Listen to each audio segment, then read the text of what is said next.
Bible ధ్యానంలో ఇప్పుడు యోబు గ్రంథము 30వ అధ్యాయము చదువుకుందాము.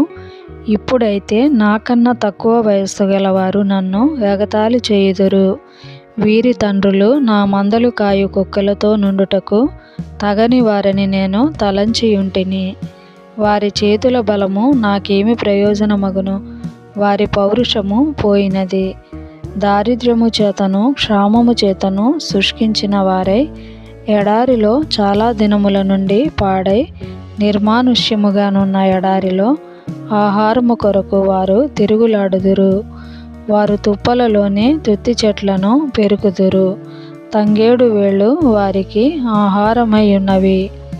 వారు నరుల మధ్య నుండి తరిమివేయబడిన వారు. దొంగను తరుముచు కేకలు వేయునట్లు మనుషులు వారిని తరుముచు కేకలు వేయుదురు.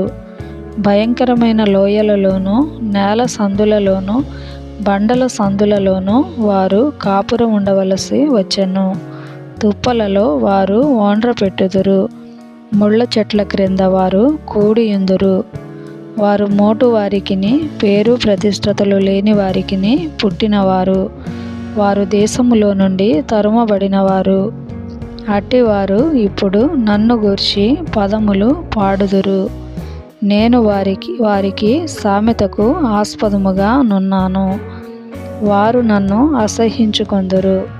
నా యొద్ద నుండి దూరముగా పోవుదురు. నన్ను చూచినప్పుడు ఉమ్మివేయక మానరు. ఆయన నా త్రాడు విప్పి నన్ను బాధించెను. కావున వారు నాకు లోబడక కళ్ళెము వదిలించుకొందురు. నా కుడి ప్రక్కను అల్లరి మూక లేచును. వారు నా కాళ్లను తొట్రిల్ల చేయుదురు.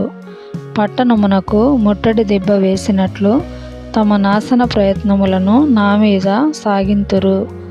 వారు నిరాధారులైనను నా మార్గమును పాడు చేయుదురు. నా మీదికి వచ్చిన ఆపదను మరి అధికము కలుగజేయుదురు. గొప్ప గండిగుండ జల ప్రవాహము వచ్చినట్లు వారు వచ్చెదరు. ఆ వినాశములో వారు కొట్టుకొని పోవుదురు. భీకరమైనవి నా మీద పడెను. గాలి కొట్టివేయునట్లు వారు నా ప్రభావమును కొట్టివేయుదురు. మేఘము వలె నా క్షేమము గతించిపోయెను. నా ఆత్మ నాలో కరిగిపోయి ఉన్నది. ఆపద్దినములు నన్ను పట్టుకొని ఉన్నవి. రాత్రి వేళను నా ఎముకలు నాలో విరుగగొట్టబడినట్లున్నవి. నన్ను బాధించు నొప్పులు నిద్రపోవు. మహారోగబలము చేత నా వస్త్రము నిరూపమగును. మెడ చుట్టు నుండు నా చొక్కాయి వలె అది నన్ను ఇరికించుచున్నది.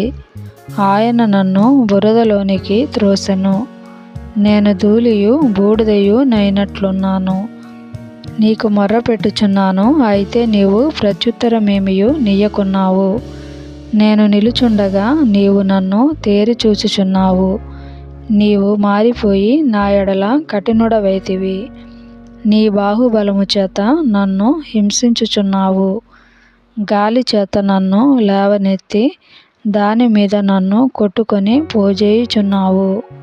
తుఫాను చేత నన్ను హరించి వేయుచున్నావు. మరణమునకు సర్వజీవులకు నియమింపబడిన సంకేత సమాజ మందిరమునకు నీవు నన్ను రప్పించదవని నాకు తెలియను. ఒకడు పడిపోవు నెడల వాడు చెయ్యి చాపడా? ఆపదలో నున్నవాడు తప్పింపవలెనని మొర్ర పెట్టడా? బాధలో నున్న వారి నిమిత్తము నేను ఏడవలేదా? దరిద్రుల నిమిత్తము నేను దుఃఖింపలేదా? నాకు మేలు కలుగునని నేను ఆశించుకొనగా నాకు కీడు సంభవించెను. వెలుగు నిమిత్తము నేను కనిపెట్టగా చీకటి కలిగెను. నా పేగులు మానక మండుచున్నవి. అపాయ దినములు నన్నెదుర్కొనెను. సూర్యుని ప్రకాశము లేక వ్యాకులపడుచు నేను సంచరించుచున్నాను. సమాజములో నిలువబడి మొర్రపెట్టుచున్నాను. నేను నక్కలకు సోదరుడనైతిని, నిప్పుకోళ్ల జతకాడనైతిని. నా చర్మము నల్లబడి నా మీద నుండి ఊడిపోవుచున్నది. కాక వలన నా ఎముకలు కాగిపోయెను. నా స్వరమండలము దుఃఖస్వరము నిచ్చుచున్నది. నా పిల్లన గ్రోవి రోదన శబ్దము ఎత్తుచున్నది.